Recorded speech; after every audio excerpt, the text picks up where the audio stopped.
दोस्तों पुराने जमाने में नॉर्मल डिलीवरी इसलिए आसानी से हो जाती थी क्योंकि उस दौरान गर्भवती महिलाएं शारीरिक रूप से ज्यादा एक्टिव रहती थी। घर के कामकाज करने, पैदल चलने और अन्य शारीरिक एक्टिविटी करने की वजह से उनकी पेल्विक एरिया की मांसपेशियां लचीली हो जाती थी। ज्यादा शारीरिक एक्टिविटी होने की वजह से बच्चेदानी का मुंह जल्दी खुलता था और नॉर्मल डिलीवरी भी आसानी से हो जाती थी। लेकिन अगर आज के समय की बात करें तो आज का समय पहले जैसा नहीं रहा, यानी कि शारीरिक एक्टिविटी कहीं न कहीं पहले की तुलना में अब काफी कम हो चुकी है और इसके चलते नॉर्मल डिलीवरी होना भी काफी ज्यादा मुश्किल हो चुका है। इसलिए अक्सर आपने कई वीडियो में ये देखा होगा कि अगर आप प्रेगनेंसी के आखिरी ट्राइमेस्टर में यानी कि थर्ड ट्राइमेस्टर में Kegel exercise, squat, butterfly exercise या फिर योगासन करने चाहिए और ये इसीलिए करने को कहा जाता है ताकि आपकी पेल्विक एरिया की मांसपेशियां लचीली हो सके, बच्चेदानी का मुंह आसानी से खुल सके और नॉर्मल डिलीवरी आपकी आसानी से हो सके। यानी कि कहने का ये मतलब है कि ये सारी एक्सरसाइज करने से आपको वही बेनिफिट्स मिलते हैं जो पुराने समय में घर के कामकाज करने से मिला करते थे। लेकिन अब सवाल ये उठता है कि अगर आप ये एक्सरसाइज नहीं करना चाहती हैं तो वो कौन से तरीके हैं जो कि आप घर पर रहकर ही कर सकती हैं और जिनसे नॉर्मल डिलीवरी में भी आपको आसानी हो। तो आज की इस वीडियो में मैं आपको यही बताने वाली हूँ। वीडियो में अंत तक बने रहिएगा। चैनल पर नए हैं तो सब्सक्राइब कीजिएगा और वीडियो को लाइक शेयर जरूर करिएगा।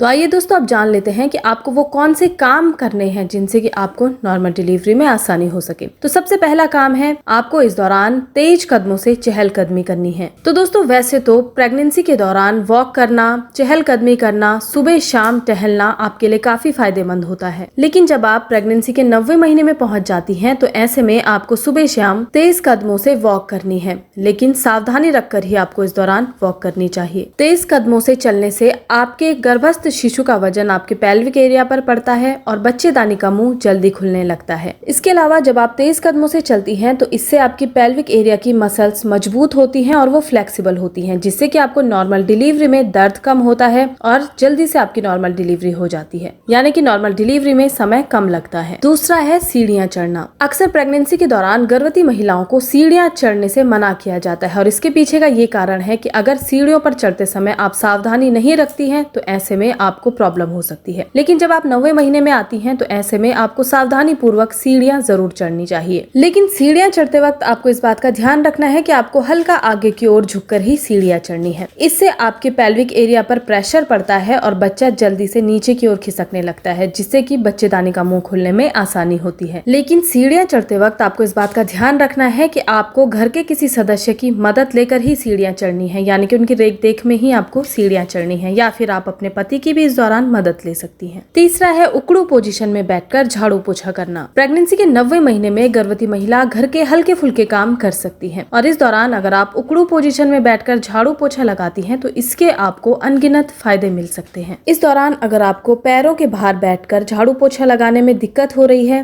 तो आप हल्का सा आगे की ओर झुककर झाड़ू पोछा लगा सकती हैं। इससे आपके सर्वेक्स पर दबाव पड़ेगा, बच्चे को नीचे आने में काफी मदद मिलेगी, जिससे बच्चेदानी का मुंह आसानी से खुलेगा। लेकिन इस बात का ध्यान रखिएगा कि ये आपको तभी तक करना है जब तक आप ये करने में कंफर्टेबल हो। अगर आपको प्रॉब्लम्स हो रही हैं तो ऐसे में आपको उकड़ू पोजीशन में बैठकर झाड़ू पोछा लगाने की जरूरत नहीं है। आप किसी फैमिली मेंबर की मदद लेकर 2 या 3 मिनट के लिए उकड़ू पोजीशन में बैठ सकती हैं। इससे भी आपको वही फायदे मिलेंगे जो कि झाड़ू पोछा लगाने से आपको मिल सकते हैं। इसके साथ ही दोस्तों इस बात का भी आपको ध्यान रखना है कि प्रेगनेंसी के 90वें महीने में आपको पर्याप्त मात्रा में आराम करना है और साथ ही आराम के आपको कुछ छोटे मोटे घर के काम भी करने हैं। इससे आपका शरीर एक्टिव बना रहेगा, जिससे आगे चलकर डिलीवरी में आपको काफी ज्यादा आसानी होगी। लेकिन आप जो भी काम कर रही हैं वो आपको सावधानी पूर्वक करना है और अगर उस काम को करते हुए आपको थकान महसूस हो रही है तो वो काम आपको उसी वक्त छोड़ देना है। कहने का मतलब है कि आपको अपने शारीरिक क्षमता के अनुसार ही काम करना है, अपने शरीर को आपको इस दौरान थकाना नहीं है। तो दोस्तों ये थी जानकारी कि किस तरीके से आप घर पर रहकर ही नॉर्मल डिलीवरी के लिए प्रिपेयर हो सकती हैं। तो वीडियो को समाप्त करती हूँ। धन्यवाद।